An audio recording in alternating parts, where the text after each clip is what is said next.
So we only have one map in Strife. However, and the reason we did this is we wanted to make sure that the game had only one rule set. And we did that because if there were like 10 different ways to play chess, then the game would be very hard to make the game actually become a competitive esport. So our support heroes in our game, as I was talking about earlier, really don't feel nearly as much like sacrificial lambs that they do in other games. And so right here, Bo actually is more of a hybrid hero. He does have support elements, but he's also a tanky hero that has a lot of displacement. So he can really be played a lot of different ways. He can be played as a damage dealer, he can be played as a tank, he can be played as a support hero, and he can be played as an initiator. So here you just saw Vex teleport out using his global ultimate. So I'm actually going to do the same thing and see if I can gank these enemies up here in the middle of this fight.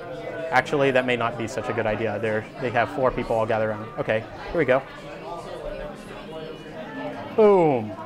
So I just damage and stun all of them. So one thing about Strife as well is we actually tried to increase aggression in the lane and make it a lot more action-packed. So one way we did that is we actually eliminated denying, and by having the out-of-combat regeneration, players are incentivized to constantly harass the enemy and try to prevent them from getting that bonus. We think it's a lot more fun overall for players to really prove their skill through engaging the enemy rather than engaging NPCs in the game. So the towers in Strife do a lot more damage than in Han, and we did this primarily because we wanted players to feel like they have a safe zone for them to regenerate.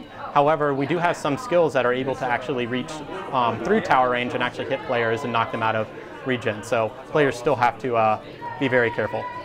So when creating Han, we actually learned a lot of really good things about our game and a lot of things that we wanted to improve.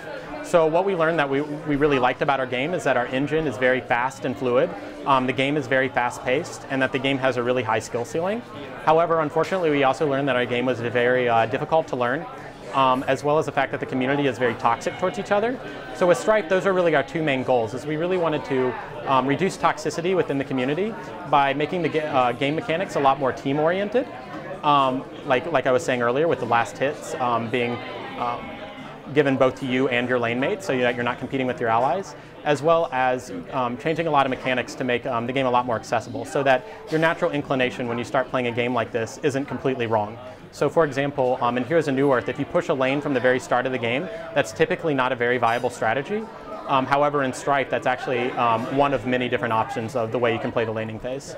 So the enemy team here just actually spawned Krytos by killing the bottom boss. He's actually pushing the top lane right now, which means that we have to defend against him, and when he attacks towers, he actually shuts them down. So if we don't actually go out of our way to stop Krytos, he'll actually push all the way into our main base.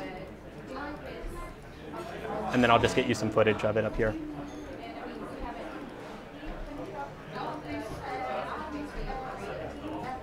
Actually, I probably should wait for my allies.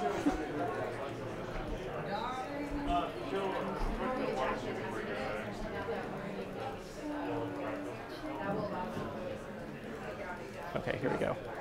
So here's Krytos pushing towards our base.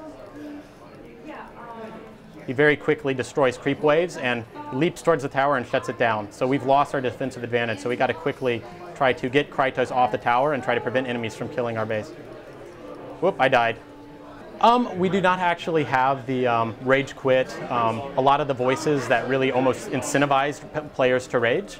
But we do have double kill, triple kill, things like that make the game a lot more exciting. And as well, our heroes actually narrate a lot of things that go on in the game. So when you get a double kill, your hero will actually announce it in his voice in some flavorful way to the rest of the game.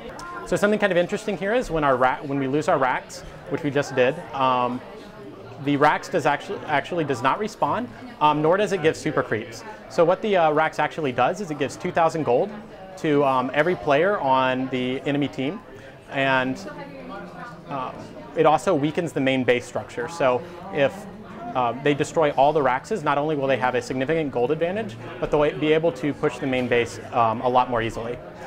In addition, we thought that this mechanic was a lot more fun, both for the killing team as well as the receiving team, because for the killing team it's a lot more exciting to be able to get a huge gold burst and get some sort of instant satisfaction effect where they can immediately purchase a new item.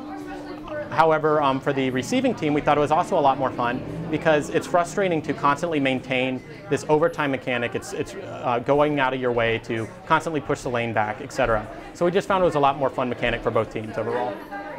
We're hoping to go into beta this fall.